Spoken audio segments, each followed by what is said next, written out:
first off, lay out for us the two possible options that Marissa Mayer has in offloading the stake without paying Uncle Sam too much. Two. There are gazillions of options, and they've been pouring all over them. Yahoo's excellent Chief Financial Officer, Ken Goldman, has been getting the advice of everyone who wants to tell him. I've actually sat with him at Golden State Warriors games where people will walk up to him and offer advice on what they should be offering. Believe that every accountant and investment bank has been banging on his door with ideas about what could happen.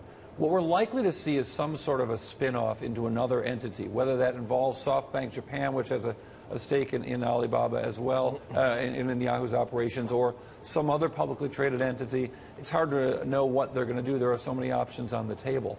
But the market is essentially believing that there's already going to be a tax penalty.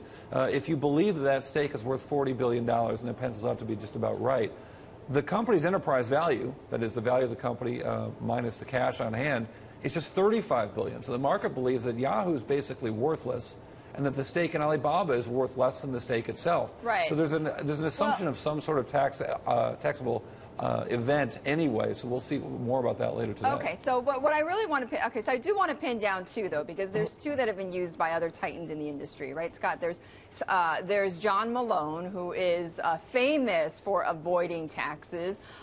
Might she go his way, which is he usually takes some of this money, spins it off into a separate company, then he borrows off of those assets and loans back to the parent company, and therefore he's able to avoid taxes this way, and the only way that John Malone can, that nobody can understand but John Malone. Right. And then you've got the Warren Buffett way, which is sort of this cash-rich split.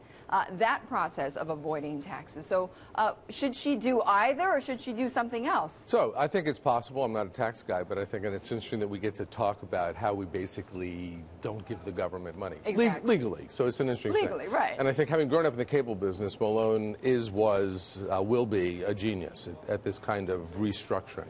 So I have to assume that there's a half a dozen different ways that this can be restructured. To me, the more fundamental question, I just happen to believe in the long-term value of companies, and unfortunately, Wall Street loves the moment. So it's like, hey, give us the cash, or in some way. I think that Jerry Yang made a brilliant investment, and Marissa gets that benefit and has a cash hoard. Cash hoards are good for companies if they know what to do with it. So if you're an Apple and you have so much cash, it's like, well, we keep inventing new products. Can we really do more? Right. Yahoo can do more. So to me, that's the fascination. And since I'm a company builder, not a cash distributor, and that's a short-term, longer-term issue. You would want to be using it to build something. I think she has opportunities. So first she did acqui-hires, and she's made purchases. If it were me, and this is biased because I would actually be, I think, at the top of their list, which is buy young companies that can benefit. There are two kinds of internet companies out there. So Yahoo could buy Keep. Well, there's lots of them. I mean, there you go. Let's put a deal together. And you get your 6% banker fee. Right. To me, they can either build inside. That's been tough for them, and it's been tough in terms of teams. It's hard to invent.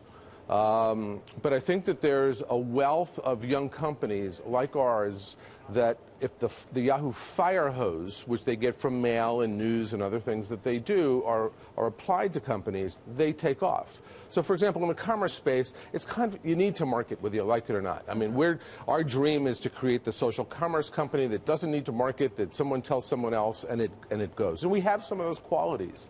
So in the internet, you have companies that take off all by themselves. Those are the Instagrams where word of mouth happens. But then you do have companies. There's classic marketing. We are going to see 3 or 4 internet companies spend money to advertise on the Super Bowl. Right. Yahoo has the ability to go pick up a dozen dreamy, small, and if 1 or 2 or 3 of those hit, then I think that's a better value. It'd be like a venture capital company then, in many ways, right? I mean, in some ways, but I think they have the advantage over every venture capital company in that they have this huge amount of traffic that they can point at either raw investments or pick up the youngish companies like ours.